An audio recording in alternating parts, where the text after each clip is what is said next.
ವಿಚಾರಗಳು ಕೆಲವರಿಗೆ ಏನೇನೋ ಆಗುತ್ತೆ. ನಾನು ಹೇಳಿದ್ದೊಂದು, ಅವ್ರು ತೋರ್ಸೋದು ಒಂದು. ಈ ಮಾಧ್ಯಮಗಳಲ್ಲೂ ಕೂಡ ಬಹಳಷ್ಟು ಚರ್ಚೆಗಳು ನಡೀತಾ ಇದೆ 2 ದಿನದಿಂದ ನನ್ನ ಮೇಲೆ. ನಾನು ಕನ್ನಡಿಗರ ಪರ ಧ್ವನಿ ಎತ್ತಾ ಇದ್ದೀನಿ, ಕರ್ನಾಟಕಕ್ಕೆ ಆಗ್ತಾ ಇರ್ತಕ್ಕಂಥ ಅನ್ಯಾಯವನ್ನ ಎತ್ತುತ್ತಾ ಇದ್ದೀನಿ, ಅನ್ಯಾಯದ ಪರ ಹೇಳಿದ್ದೇನೆ. ಅದಕ್ಕೆ ನನ್ನನ್ನ ರಾಷ್ಟ್ರ ದ್ರೋಹಿ ಅಂತ ಹೇಳಿ ಪಟ್ಟ ಕಟ್ತಕ್ಕಂತ ಒಂದು ಕೆಲಸ ಭಾರತೀಯ ಜನತಾ ಪಕ್ಷದ ನಾಯಕರುಗಳು ಮಾಡ್ತಾ ಇದ್ದಾರೆ. ನನಗೆ ಅರ್ಥ ಆಗ್ಲಿಲ್ಲ, ನಾವು ಸಂಪಾದನೆ ಮಾಡ್ಬಿಟ್ಟು ಬೇರೆಯವ್ರಿಗೆ ಹಂಚುವಂತ ದುಡ್ಡು ಎಷ್ಟು ಸರಿ ಅಂತ ಹೇಳಿ. ಒಂದಿನ ಸಹಿಸ್ಕೋಬಹುದು, 2 ದಿನ ಸಹಿಸ್ಕೋಬಹುದು, ನಾವ್ ಎಷ್ಟು ದಿನ ಸಹಿಸ್ಕೊಳ್ಳಿಕ್ಕೆ ಸಾಧ್ಯ? ನಮ್ಗೆ ಸಾಲ ಕೊಡ್ತೀವಿ ಅಂತ ಹೇಳ್ತಾರೆ. ನಮ್ಗೆ ಸಾಲ ಬೇಕಾಗಿಲ್ಲ, ನಮ್ಗೆ ಬೇಕಾಗಿರತಕ್ಕಂಥದ್ದು ನಾವು ಕಟ್ತಾ ಇರ್ತಕ್ಕಂಥ 4 ಲಕ್ಷ ಕೋಟಿ ತೆರಿಗೆ ಹಣ ಏನ್ ಕಟ್ತಾ ಇದೀವಿ, ಆ ತೆರಿಗೆ ಹಣವನ್ನ ನಮಗೆ ವಾಪಸ್ ಕೊಡಿ ಅಂತ ಕೇಳ್ತಾ ಇದೀವಿ ಹೊರತು ನಿಮ್ಮ ಹತ್ರ ಭಿಕ್ಷೆ ಬಿಡ್ತಾ ಇಲ್ಲ ಅಂತಕ್ಕಂಥದ್ದನ್ನ ಈ ಸಂದರ್ಭದಲ್ಲಿ ಹೇಳಲಿಕ್ಕೆ ಬಯಸ್ತೇನೆ. ಪ್ರತಿಯೊಬ್ಬ ನಾಗರಿಕರು ಕೂಡ, ಕನ್ನಡಿಗರು ಕೂಡ ಇದರ ವಿರುದ್ಧ ಧ್ವನಿಯನ್ನ ಎತ್ತಬೇಕು. ನಮ್ ಕೊಡೋದು 50,000 ಕೋಟಿ, ಇನ್ನು 3.5 ಲಕ್ಷ ಕೋಟಿ ಎಲ್ಲಿ ಕೊಡ್ತೀರಿ ಅಂತ ಹೇಳಿದ್ರೆ ಉತ್ತರ ಪ್ರದೇಶಕ್ಕೆ ಕೊಡ್ತೀವಿ, ರಾಜಸ್ಥಾನ ಕೊಡ್ತಾ ಇದೀವಿ, ಬಿಹಾರಕ್ಕೆ ಕೊಡ್ತಾ ಇದೀವಿ. ನಮಗೆ ನಾವು ಅಭಿವೃದ್ಧಿಶೀಲ ರಾಷ್ಟ್ರಗಳು, ಅಭಿವೃದ್ಧಿಶೀಲ ರಾಜ್ಯ, ನಮಗೆ ಬೇಕಾದಂತಹ ಮೂಲಭೂತ ಸೌಕರ್ಯಗಳು ಇವತ್ತು ನಾವು ಹೋರಾಟವನ್ನ ಮಾಡಬೇಕಾಗಿದೆ. ಅನುಷ್ಠಾನ ಮಾಡ್ಲಿಕ್ಕೆ ನಮಗೆ ಅನುಮತಿ ಕೊಡಿ ಅಂತ ಅಂದ್ರೆ 10 ವರ್ಷದಿಂದ ಆಟ ಆಡ್ತಾನೆ ಇದ್ದೀರಿ.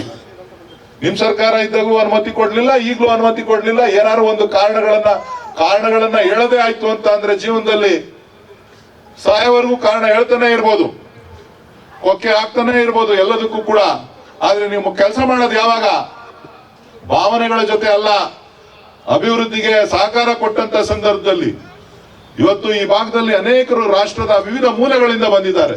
ನಾವು ಕನ್ನಡಿಗರು, ಸಹೃದಯರು ಎಲ್ಲರನ್ನೂ ಕೂಡ ಕರೆದು ಅವರಿಗೆ ಸ್ವಾಗತ ಕೊಟ್ಟು ಅವ್ರಿಗೆ ಜಾಗ ಕೊಟ್ಟಿದ್ದೇವೆ, ಬದುಕಲಿಕ್ಕೆ ಅವಕಾಶ ಮಾಡಿಕೊಟ್ಟಿದ್ದೇವೆ, ಜೀವನ ಕೊಡ್ತಾ ಇದ್ದೀವಿ, ನೀರು ಕೊಡ್ತಾ ಇದ್ದೀವಿ. ಅವರು ಕೂಡ ನಮ್ಮ ಅಣ್ಣ ತಮ್ಮಂದಿರು ಅಂತ ಹೇಳಿ ಜೀವನದಲ್ಲಿ ಎಲ್ಲವನ್ನೂ ಕೂಡ ಸಹಕಾರವನ್ನ ಕೊಡ್ತಾ ಇದ್ದೀವಿ. ಆದ್ರೆ ನಿಮ್ ತರ ನಾವು ಬೇರೆಯವರನ್ನ ನಾವು ಕೀಳಾಗಿ ನೋಡ್ತಕ್ಕಂತ ಪ್ರವೃತ್ತಿ ಕನ್ನಡಿಗರದಲ್ಲ. ನಾವು ಕರ್ನಾಟಕದವರು, ನಾವು ಪ್ರತಿಯೊಬ್ಬರನ್ನು ಕೂಡ ಗೌರವದಿಂದ ಕಾಣ್ತೇವೆ. ಈ ದೇಶವನ್ನ ಕಟ್ಟದಂತ ಪಕ್ಷ ಕಾಂಗ್ರೆಸ್ ಪಕ್ಷ, ಈ ದೇಶಕ್ಕೆ ಸ್ವತಂತ್ರ ತಂದಂತ ಪಕ್ಷ ಕಾಂಗ್ರೆಸ್ ಪಕ್ಷ.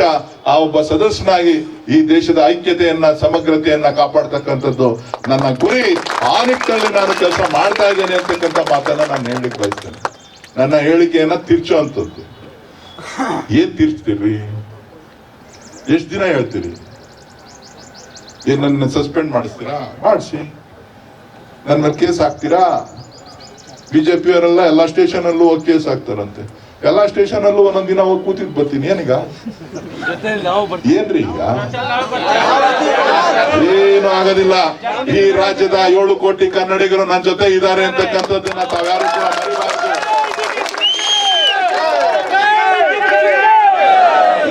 ಈ ಕೂಗು ನನ್ನದಲ್ಲ, 7 ಕೋಟಿ ಕನ್ನಡಿಗರದು. ಇವತ್ತು ನೀವು ಮಾಡ್ತಾ ಇರ್ತಕ್ಕಂಥ ಅನ್ಯಾಯ, ದಕ್ಷಿಣ ಭಾರತದ ರಾಜ್ಯಗಳಿಗೆ ಆಗ್ತಾ ಇರ್ತಕ್ಕಂಥ ಅನ್ಯಾಯ ಯಾವತ್ತಿದ್ರೂ ಕೂಡ ಇದು ನಿಮ್ಮ ಮುಂದಿನ ದಿನಗಳಲ್ಲಿ ಮುಳುವಾಗ್ತದೆ. ಇದನ್ನ ಸರಿಪಡಿಸ್ಕೊಳ್ಳಿ ಅಂತ ಹೇಳಿದ್ದೇನೆ. ಆ ಸರಿಪಡಿಸ್ಕೊಳ್ಬೇಕಾದಂಥದ್ದು ಆಡಳಿತ ನಡೆಸ್ತಾ ಇರ್ತಕ್ಕಂಥ ಪಕ್ಷಗಳದು. ಆ ಕೆಲಸ ಮಾಡ್ಬೇಕು ಅಂತ ಕೇಳ್ತಾ ಒತ್ತಾಯ ಮಾಡ್ತು ಅಂತ ಅಂದ್ರೆ ನಾನೊಬ್ಬ ದೇಶದ್ರೋಹಿ ಆಗ್ತೀನಿ ಅಲ್ವಾ?